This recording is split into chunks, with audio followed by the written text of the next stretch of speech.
రెండో ఎపిసోడు. పేకాట ఆడుతున్నంతసేపు మీనాక్షి జోకులు విసురుతూ నవ్వుతూ ఏం బావా అంటూ తొడ మీదో భుజం మీదో చరుస్తూ చలాకీగా మాట్లాడుతోంది. మీనాక్షికి అతి మామూలుగా అనిపించే ఆ చర్య నాకు మాత్రం కొంచెం ఇబ్బందిగానే అనిపించింది.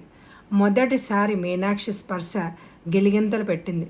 బెరుకుగా రామావతారం వంక శాంతి వంక చూశాను. వాళ్ళు ఇదేం గమనించినట్టే లేదు. గమనించిన మీనాక్షి సంగతి తెలిసిన వాళ్ళు కనుక అంతగా పట్టించుకుని ఉండరు. మీనాక్షికి మరొక ఉద్దేశం ఉండకపోవచ్చు. యథాలాపంగా ఎక్సైట్మెంట్లో అలా చేసి ఉండొచ్చును. దానికి వేరే అర్థాలెందుకు అని సరిపుచ్చుకున్నాను. కొంతమంది పక్కనున్న వాళ్ళని గెల్లడం కొట్టడం ఒక దురలవాటు. మగ ఆడ తేడా ఉండదు వాళ్ళకి. ఆ ఎక్సైట్మెంట్లో మీనాక్షికి అదే అలవాటేమో. ఓ గంట ఆడాక అబ్బా కాసేపు నడుము ఆలుద్దామా బాబు అన్నం తినగానే బయలుదేరాం. ఆవలిస్తూ బద్ధకంగా ఒళ్ళు వెరుచుకుంది. మీనాక్షి తలగడ మీద ఒరుగుతూ అంది, మీరు పడుకోండి 10 నిమిషాలు. శాంతి అంది ఓ తలగడ అందిస్తూ రామావతారానికి. అబ్బే మధ్యాహ్నం పడక నాకు అలవాట్లేదండి, మీరు పడుకోండి అన్నాడు. లేచి పిల్లల దగ్గరికి వెళ్తూ శాంతి మధ్యాహ్నం పడుకోదు. అలవాటున్న నేను ఎవరితో చెప్పించుకోకుండానే మరో తలగడ తల కింద పెట్టుకొని కాళ్ళు చాచుకున్నాను.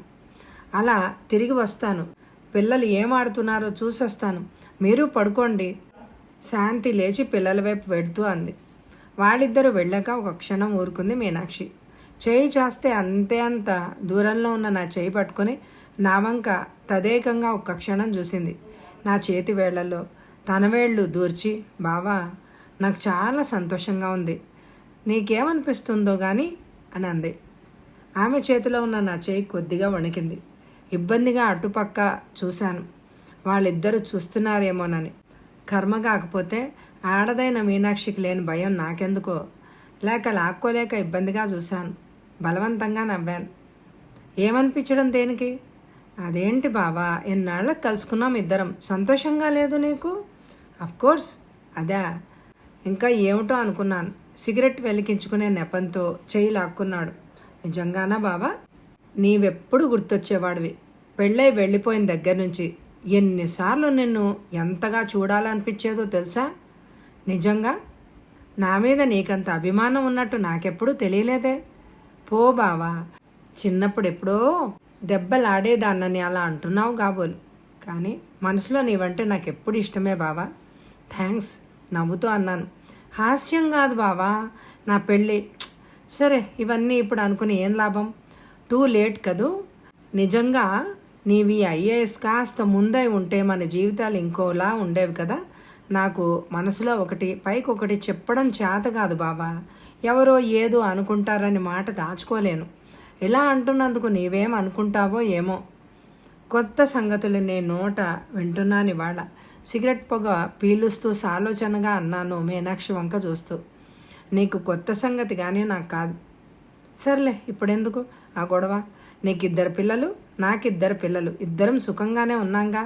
మొత్తం మీద నవ్వేస్తూ అంది. ట్రూ, ఇలా జరిగితే బాగుండేది, అలా జరిగితే బాగుండును అనుకునేందుకు టూ లేట్. జరగనివి చర్చించి లాభం ఏమిటి? నిజమేలే, అయినా నిన్ను చూస్తుంటే అలా అనుకోకుండా ఉండలేను బాబా అంది అదోలా చూస్తూ. రామావతారం రావడం చూసి లేచి కూర్చున్నాను నేను. కాఫీ తాగుదామా? 3 కావస్తోంది. శాంతి రామావతారం ఒక్కసారే వచ్చారు. పిల్లలు ఆకలి అంటూ వచ్చారు. మీనాక్షి శాంతి క్యారియర్ విప్పి ప్లాస్టిక్ పళ్ళాల్లో కజ్జికాయలు జంతికలు సర్ది అందించారు. కాఫీలు తాగి బిస్కెట్లు సర్ది కారులో పెట్టేసి వచ్చారు. జూ అంతా తిరిగి రావడానికి బయలుదేరాం.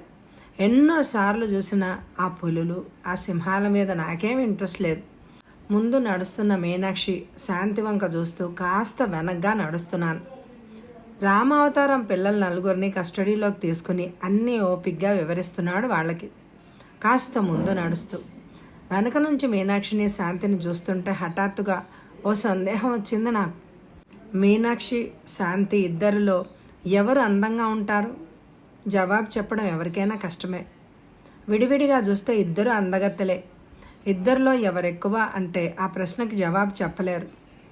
సంపంగి నవ్వు, సన్నజాజి మొగ్గ పక్క పక్కన పెట్టి రెండిట్లో ఏది ఎక్కువ బాగుంటుంది అంటే జవాబు ఎవరు చెప్పగలరు? దేని అందం దాందే, దేని సౌరభం దాందే. అలాగే మీనాక్షి, శాంతి. మీనాక్షి అందంలో పొంకం, సౌష్ఠవం కనిపిస్తుంది. శాంతిలో సౌకుమార్యం, లాలిత్యం ఎక్కువ. సన్నజాజి మొగ్గలాగే ముట్టుకుంటే కందిపోయే నాజూకుతనం ఉంది. మీనాక్షి గుండ్రంగా, నున్నగా, బెంకంగా, బంతిలా ఉంటుంది. మగవాళ్ల కళ్ళతో చూస్తే మీనాక్షి సెక్సీగా ఉంటుంది అని అనిపిస్తుంది. మగవాడిని కవ్వించే అందం మీనాక్షిది. అది శాంతిలో లేదు. ఆకుపచ్చ షిఫాన్ చీర మీద పెద్ద పెద్ద గులాబీ పూల ప్రింట్, లైట్ గ్రీన్ జాకెట్, కళ్ళకి కూలింగ్ గ్లాసెస్, స్కార్ఫ్తో ముందు వెడుతున్న మీనాక్షి నడకలో వయ్యారం ఉంది. నుంచున్న లేత నీలం కంచి చీర, దానికి మోచేయి జాకెట్టుతో శాంతి. మీనాక్షి పక్కన చాలా నిరాడంబరంగా కనిపిస్తుంది.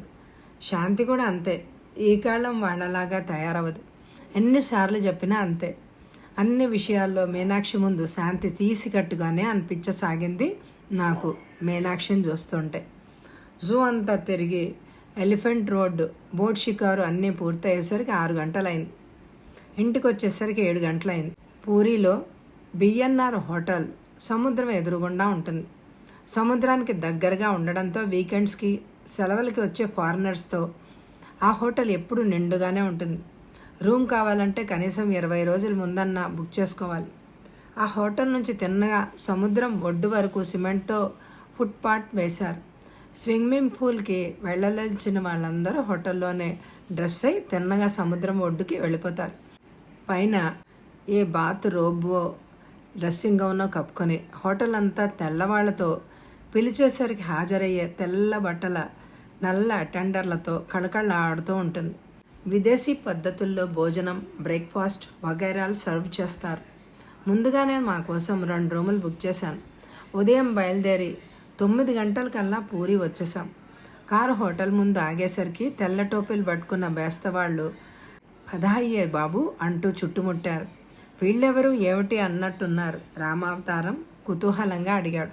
బేస్తవాళ్ళు సముద్రంలో స్నానం చేస్తారా అని అడుగుతున్నారు. ఈత రాని వాళ్ళని పట్టుకుని జాగ్రత్తగా స్నానం చేయిస్తారు.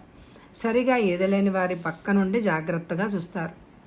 వీళ్ళది ఇదే వృత్తి. రోజు అధమం 10 రూపాయలైనా సంపాదిస్తారు. సాధారణంగా ఇక్కడికి వచ్చే ఫారినర్స్ అందరూ స్విమ్మింగ్కే వస్తారు. పిల్లలని వీళ్ళకి అప్పచెప్పేసి చూడమంటారు. స్విమ్మింగ్కి వెళ్ళినప్పుడు కారు రాగానే పట్టుకుంటారు అందరినీ అని చెప్పాను. నై చెయ్యే, తర్వాత చూస్తానులే అని పంపేశాను. గదుల్లో సామాన్ సర్దుకుని కాఫీ తెప్పించుకొని తాగాం. ముందు దేవాలయానికి వెళ్దామా, సముద్రం దగ్గరికి వెళ్దామా మీనాక్షిని అడిగాను. ముందు సముద్రం దగ్గరికి వెళ్దాం. స్విమ్మింగ్కి అవకాశమే లేదు కలకత్తాలో. పిల్లలకి స్విమ్మింగ్ అంటే చాలా ఇష్టం. చిన్న పిల్లలాగా సంబరపడిపోతూ సరదా పడిపోయింది మీనాక్షి. మీనాక్షికి స్విమ్మింగ్ బాగా వచ్చట. తరచూ వీకెండ్స్కి సముద్రాలకే వెళ్ళేవారట. స్విమ్మింగ్ సూటు వగైరాలు తెచ్చుకొని వచ్చింది. రామావతారానికి స్విమ్మింగ్ రాదుట. ఆయనకి నీళ్ళంటే భయం. స్విమ్మింగ్ ఏంటి నా మొహం, చెప్పా కదా ఉత్త బుద్ధావతారమని వెక్కిరిస్తూ అంది మీనాక్షి. రామావతారాన్ని నేను పిలిస్తే మీరు వెళ్ళండి, I'm not interested in swimming. మీరంతా వెళ్ళండి, కాసేపు హాయిగా పడుకుంటాను బద్ధకంగా అన్నాడు. శాంతి రానంది. శాంతికి ఈత రాదు. శాంతికి ఓ విధంగా నీళ్ళంటే భయమే. పోనీ ఊరికే ఒడ్డున వచ్చి కూర్చో, సముద్రం చూద్దురు గాని రండి అని బలవంత పెట్టాను. మీనాక్షి నేను ఇద్దరం వెళ్ళాలంటే కాస్త బిడియం అనిపించి పిలిచాను. రండి బాబు, ఇంత దూరం పడుకోవడానికి వచ్చారేంటి, అక్కడే వచ్చి కూర్చోండి. మీనాక్షి బలవంతం పెట్టింది. విధి లేనట్టు లేచాడు రామావతారం. మీనాక్షి బట్టలు మార్చుకోవడానికి వెళ్ళింది. మీనాక్షి పిల్లలిద్దరూ స్విమ్మింగ్ సూట్ వేసుకుని అప్పుడే తయారైపోయారు. మా వాళ్ళిద్దరికి ఈత రాకపోయినా నీళ్లలో గెంతాలని సరదా. శాంతి ఇద్దరికి బట్టలు మార్చి చిన్న చిన్న కడ్రాయర్స్ కట్టింది. నేను బట్టలు మార్చుకొని స్విమ్మింగ్ ట్రాక్ తొడుక్కుని బాత్ రోబ్ కట్టుకొని వచ్చాను. బ్యాగులో తువ్వాళ్ళు పెట్టింది శాంతి. డ్రెస్ అయి వచ్చిన మీనాక్షిని చూడ్డానికి నాకు కాస్త అదోలా అనిపించింది. సిగ్గుపడి మొహం తిప్పుకున్నాను. ఆకుపచ్చ బికిని పైన తొడుక్కున్న పల్చటి నైలాను నెగోల్జీలోంచి కనిపిస్తున్న అదోలా ఫీల్ అయ్యాను. మన ఆడవాళ్ళు స్విమ్మింగ్ సూట్లు, బికినీలు కట్టుకోవడం అలవాటు లేకపోవడం చూడకపోవడం నుంచి అలా అనిపించి ఉంటుంది నాకు. విదేశాల్లో ఇది సర్వసాధారణం. స్విమ్మింగ్లు అవి బాగా అలవాటైన మీనాక్షి ఏ మాత్రం సంకోచం లేకుండా వచ్చి నిల్చుంది. సముద్రం దగ్గరికి రాగానే పిల్లలిద్దరినీ బేస్తవాళ్ళకి అప్పగించి జాగ్రత్తగా స్నానం చేయించి చూడమని రామావతారం శాంతి ఇసుకలో కూర్చున్నారు. బీచ్ ఒడ్డంతా విదేశీ స్త్రీ పురుషులతో నిండి ఉంది. కొంతమంది ఈత కొడుతున్నారు. స్విమ్మింగ్ అయి అలసిపోయి కొందరు ఇసుకలో పడుకుని సూర్యరశ్మి తడి శరీరాలకు ఇంకించుకుంటున్నారు. పిల్లలు ఒడ్డున గెంతుతూ ఆడుకుంటున్నారు. మరికొంతమంది నీటిలో బంతాట ఆడుకుంటున్నారు. ఇద్దరిద్దరు బేస్తవాళ్ళు ఈతరాని వాళ్ళని చెరో చెయ్యి పుచ్చుకొని దూరంగా సముద్రంలో నుంచి పైకి లాగుతున్నారు. ఎప్పుడూ నిండుగా ఉండే పూరి సముద్రం ఒడ్డున అందంగా తీర్చిదిద్దడానికి ప్రభుత్వం ఎందుకు పూనుకుంటుందో నాకు అప్పుడు అర్థం కాదు. ఎంతోమంది విదేశీయులు వచ్చిపోయి ఆ బీచ్ ఒడ్డున సరైన ఏర్పాట్లు ఏమీ లేవు. బట్టలు మార్చుకోవడానికి కానీ, మరీ ఎండగా ఉన్నప్పుడు కూర్చోడానికి నీడ ఉన్న ప్రదేశాలు, అలసి సొలసిన వారికి చల్లని పానీయాలు లభ్యమయ్యే క్యాంటీన్ ఏర్పాట్లు, విద్యుచ్ఛక్తి వగైరా సదుపాయాలు ఎందుకు చేయరు? అక్కడక్కడ ఈత చేపల దడిలా కట్టారు బట్టలు మార్చుకోవడానికి నీడ కోసం అని చూసి విదేశీయులు ఎంత నవ్వుకుంటున్నారోనన్న బాధ లేదు మన ప్రభుత్వానికి. ఏ సదుపాయాలు లేకపోయినా పూరీ సముద్రం ప్రసిద్ధిగాంచడానికి కారణం ఒకటే కనిపిస్తోంది నాకు. ఈస్టర్న్ ఇండియాలో అంటే బీహార్, బెంగాల్, అస్సాం వగైరా రాష్ట్రాలకంతటికి దగ్గరగా సముద్ర తీరం ఒరిస్సాలో పూరిలోనే ఉండడం చేత సముద్రం అంటే విర్రెత్తిపోయే విదేశీయులందరూ సెలవులకి పూరియే వస్తుంటారు. కలకత్తా నుంచి ప్లేన్లలో భువనేశ్వర్కి వచ్చి అక్కడి నుంచి కార్లలో వీకెండ్కి పూరి వెళ్ళే ఎందరో విదేశీయులను చూశారు. అందుకే భువనేశ్వర్ ఎయిర్పోర్ట్లో ఎందరెందరో విదేశీయులు కనిపిస్తారు. పూరి బీచ్ని అందంగా తీర్చిదిద్ది ఇంకొన్ని వసతులు కల్పిస్తే ఇంకా అనేక మంది విదేశీయుల్ని ఆకర్షిస్తుంది అనడానికి సందేహం లేదు. మీనాక్షి నేను స్విమ్మింగ్కి బయలుదేరాం. మీనాక్షి ఏం మాత్రం సంకోచం లేకుండా నెగోలిజీ విడిచేసి నీళ్లవైపు పరిగెత్తింది. కానీ మీనాక్షి ముందు ఉత్త స్విమ్మింగ్ సూట్లో నిల్చోవాలంటే నాకే ఎందుకో సిగ్గుగా అనిపించింది. శాంతి మాట్లాడకపోయినా ఆమె కళ్ళు నన్ను, మీనాక్షిని నిశీతంగా పరిశీలిస్తున్నాయి. శాంతి ముఖం అదోలా అయింది అని అనిపించింది మీనాక్షిని ఆ డ్రెస్లో చూసి. రామావతారానికి ఇదంతా అలవాటే కనుక ఏ భావము కనపడలేదు అతనిలో. Don't go too far Meena. పరిగెడుతున్న మీనాక్షి వెనకే కేకే వేశాడు రామావతారం. ఇట్స్ ఆల్ రైట్ సిల్లీ, మరీ చాదస్తం అంది నవ్వుతూ నాతో. పేరుకు తగ్గట్టే చేప పిల్లలాగా చురుకుగా ఈదుకుంటూ వెళ్ళిపోయింది మీనాక్షి. చిన్నప్పుడు బాగా అలవాటు ఉన్నవా, ప్రస్తుతం అలవాటు పోయి మీనాక్షిని అందుకోలేకపోతున్నాను. ఓ అరగంట ఈది నీళ్లలో వెల్లికిలా పడుకును తేలసాగింది మీనాక్షి కాళ్ళు చేతులు ఆడిస్తూ. ఆ ఒడ్డు నుంచి ఎంత దూరం వచ్చామో తెలియదు, అలసటగా అనిపించింది.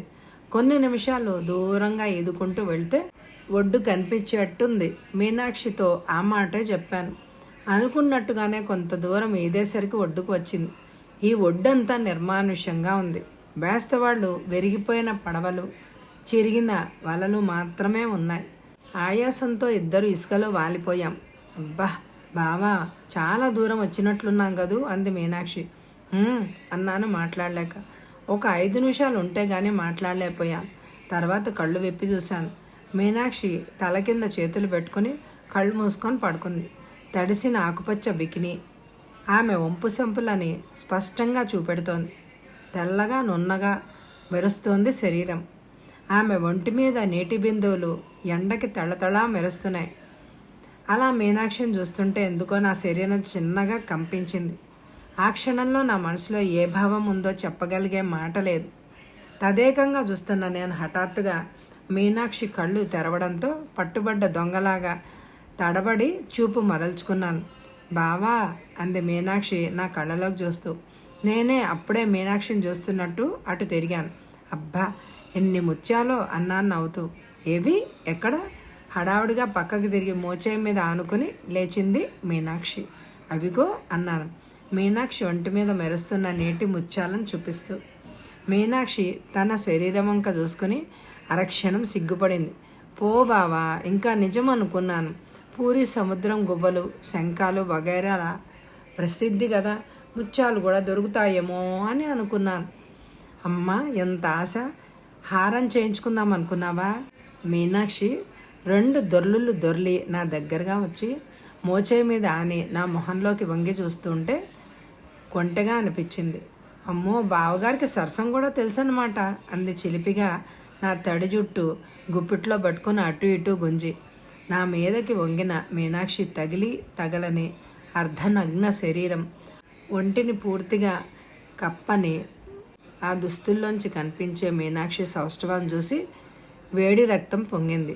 కళ్ళు గట్టిగా మూసుకున్నాను. లేకపోతే ఈ పాడు మనసు శరీరం ఏకమయ్యి ఏం చెయ్యకూడనిది చేసేస్తుందో నా చేత.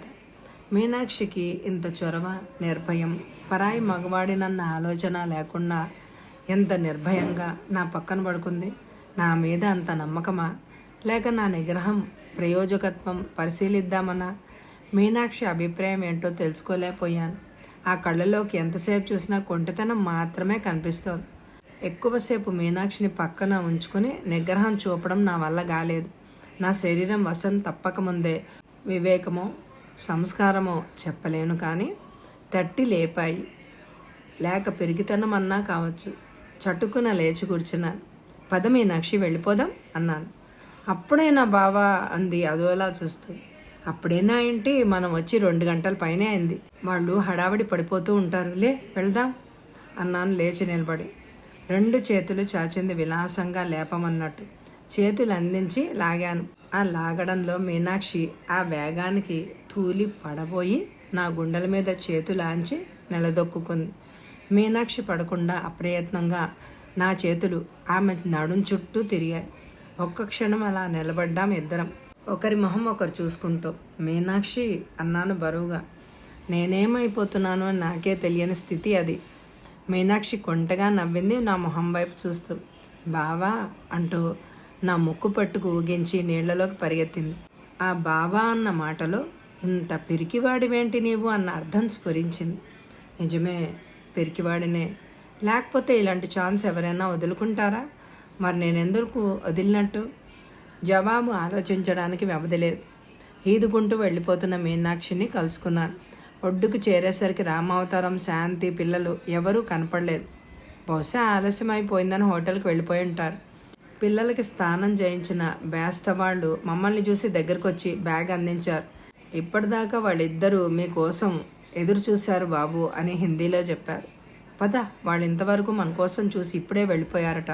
తువ్వాలతో తుడుచుకుని బాత్ రోబ్ కట్టుకొని హోటల్కి బయలుదేరాం.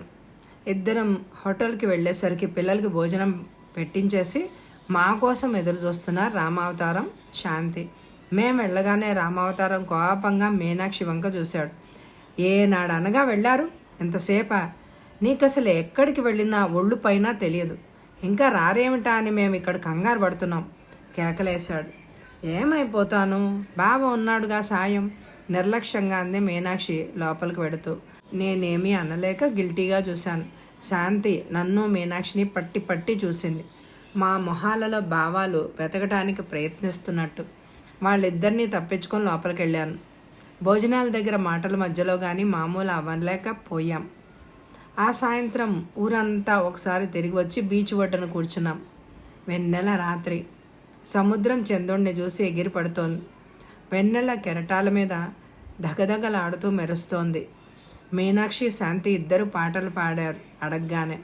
మీనాక్షికి పాట వచ్చని, ఇంత శ్రావ్యంగా ఆమె గొంతు ఉంటుందని ఆనాడే తెలుసుకున్నాను. శాంతి సంగీతం నేర్చుకుంది. ఆమె పాట పాడడంలో వింతేమీ లేదు. మీనాక్షి గురించిన నిజాలు నాకేం తెలియవన్నమాట. మీనాక్షి వచ్చిన దగ్గర నుంచి క్షణానికి మీనాక్షి దగ్గరవుతోంది నాకు. రామావతారం అదృష్టానికి ఆ కొద్ది రోజుల్లోనే ఎన్నోసార్లు అసూయపడ్డా. మర్నాడు ఉదయం స్నానం చేసి పూరి జగన్నాథుని చూడడానికి బయలుదేరా. రామావతారం పంచగట్టు కట్టి అచ్చం తెలుగు వేషం వేశాడు. మీనాక్షి, శాంతి పట్టు చీరలు కట్టారు. వాళ్ళందరినీ చూసి పంచగట్టుకోవడం అలవాటు లేని నేను పైజమా, లాల్చీ కట్టుకున్నాం.